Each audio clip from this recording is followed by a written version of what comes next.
और चलिए अब बात करते हैं करोड़ों के खेल की। अब बात उस खबर की जिसने प्रशासन को जगाने का काम किया है।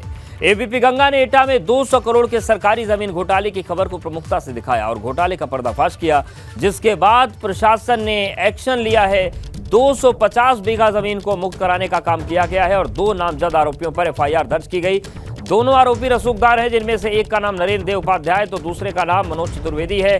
मनोज चतुर्वेदी पूर्व रेल उप मंत्री और एटा के सांसद रहे स्वर्गीय रोहन लाल चतुर्वेदी के बेटे हैं और इनका काफी रसूख है। इन दोनों फर्जी दस्तावेज तैयार कर जमीन को बेचने का आरोप है। इस मामले में कार्रवाई जारी है और आशंका जताई जा रही है कि बड़े भूमाफिया के नाम भी सामने आ सकते हैं। तो 250 बीघा जमीन को कब्जा किया गया था। एबीपी गंगा ने प्रमुखता से खबर दिखाई थी, जिसके बाद कार्रवाई की गई है और 2 नामजद आरोपियों पर एफआईआर भी दर्ज हुई है। ये जो पूरा मामला है ये एटा का है, जहां पर 200 करोड़ के सरकारी जमीन घोटाले की खबर को प्रमुखता से दिखाए जाने के बाद कार्रवाई हुई। प्रशासन ने एक्शन लिया है। 250 बीघा जमीन को मुक्त कराने का काम किया गया। 2 नामजद आरोपियों पर एफआईआर दर्ज की गई है और दोनों आरोपी रसूखदार हैं, जिसमें से एक का नाम नरेंद्र देव उपाध्याय है तो दूसरे का नाम मनोज चतुर्वेदी है। मनोज चतुर्वेदी पूर्व रेल उप मंत्री और एटा के सांसद रहे स्वर्गीय रोहन लाल चतुर्वेदी के बेटे हैं और इनका काफी रसूख है। इन दोनों फर्जी दस्तावेज तैयार कर जमीन को बेचने का आरोप है। तो ये पूरी तस्वीर है और देखिए अब 250 बीघा जमीन पर कब्जा किया गया। एबीपी गंगा ने खबर दिखाई और उसके बाद असर हुआ। 2 नामजद पर एफआईआर दर्ज की गई है। प्रशासन ने कार्रवाई की है, लेकिन सवाल यह है कि रसूखदारों का जो खेल है और कहां चल रहा है ये भी पता लगाने की जरूरत है, क्योंकि ऐसे रसूखदार लोगों के खिलाफ जल्दी कोई आवाज उठाने की हिम्मत करता नहीं है। लेकिन 250 बीघा जमीन को खाली करवाया गया है। लगभग 200 करोड़ इसकी कीमत थी। एबीपी गंगा की खबर का असर हुआ है, जिसके बाद 2 लोगों पर एफआईआर भी नामजद करवाई गई है, दर्ज करवाई गई है और इस पूरे मामले में कार्रवाई की जा रही है।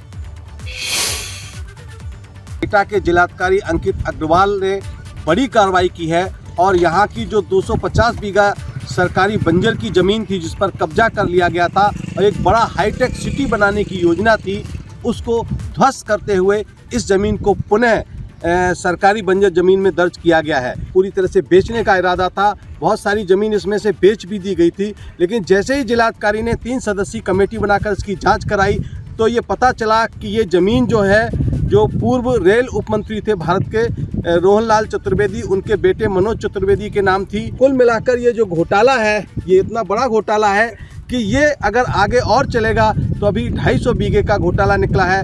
अनुमान लगाया जा रहा है कि लगभग 800 बीघे से ज़्यादा का इसमें घोटाला निकल सकता है और भूमाफियाओं ने इस पर अपने सपनों का एक हाईटेक सिटी प्लान किया था, लेकिन एटा के जिलाधिकारी अंकित अग्रवाल की कड़ी कार्रवाई ने उनके सारे सपनों पर पानी फेर दिया और फिलहाल इस पूरी 250 बीघा लगभग ज़मीन को पुनः सरकारी बंजर में दर्ज कर दिया गया है और जो भूमाफिया हैं उनके खिलाफ कोतवाली नगर एटा में एफआईआर दर्ज कराई गई है। एटा से एबीपी गंगा के लिए राकेश भदौरिया की रिपोर्ट। तो आप अंदाजा लगाइए कि अगर ये जमीन सबको बेच दी जाती तो कितने लोगों का आशियाना, कितने लोगों की मेहनत की कमाई डूब जाती। इस मामले में भी कार्रवाई जारी है। अधिकारियों का कहना है कि इस मामले में आगे गैंगस्टर एक्ट के तहत भी कार्रवाई हो सकती है और बड़े भूमाफिया के नाम का खुलासा भी हो सकता है। सार्वजनिक संपत्तियां थी, बंजर की भूमि थी, जिसको जिलाधिकारी के निर्देशन में जांच कमेटी गठित हुई थी और जांच कमेटी ने उसमें ये पाया कि इसको कुछ लोगों ने अपने नाम करा लिया था और उसका फिर तत्पश्चात उसका क्रय विक्रय हुआ। उसी के संबंध में प्रकरण में एक एफआईआर भी पंजीकृत कराई गई है कोतवाली नगर थाना क्षेत्र के अंतर्गत। जैसे भी जांच आगे रहेगी, कुछ अन्य गांठें भी हैं और उस पर जाँच प्रक्रिया चल रही है अभी। वो जैसे जैसे आगे बढ़ती जाएगी उसमें जो भी नाम आते जाएंगे और आगे जो भी कार्रवाई होगी उससे आपको अवगत कराएंगे। सर, क्या गैंगस्टर की कार्रवाई हो सकती है इन लोगों के खिलाफ? देखिए, ये जांच का विषय है। जांच में जैसा भी आगे सामने आएगा तो गैंगस्टर गुंडा जो कुछ भी होगा नियमानुसार किया जाएगा, विधिसंगत तरीके से जो भी होना होगा वो। तो अपर जिलाधिकारी को आप सुन रहे थे, उनका कहना है कि नियमानुसार कार्रवाई होगी और जिस तरीके से सरकारी बंजर भूमि है इसको कुछ लोगों ने अपने नाम कराकर बेचना शुरू कर दिया था और नियम के मुताबिक गैंगस्टर या गुंडा एक्ट जो भी लगाना होगा वो जांच के बाद आरोपियों पर लगाया जाएगा। तो बड़े भूमाफिया के नाम का खुलासा हो सकता है। आप देखिए, 250 बीघा ज़मीन थी और जानकारी ये भी मिल रही कि कुछ लोगों को तो ये प्लॉट बेच भी दिए गए थे। अब उनका पैसा क्या होगा, उन्हें कैसे मिलेगा, ये भी अपने आप में सवाल है। लेकिन 2 नामजद आरोपियों पर एफआईआर दर्ज की गई है। 250 बीघा जो बंजर जमीन है सरकारी, उसको अपना बताकर बेचने की और एक बड़ी हाईटेक सिटी बनाने की यहां पर तैयारी चल रही थी, जिसको संज्ञान लेने के बाद पूरे खेल का खुलासा हुआ और अब इस पर कार्रवाई हो रही है। तो ये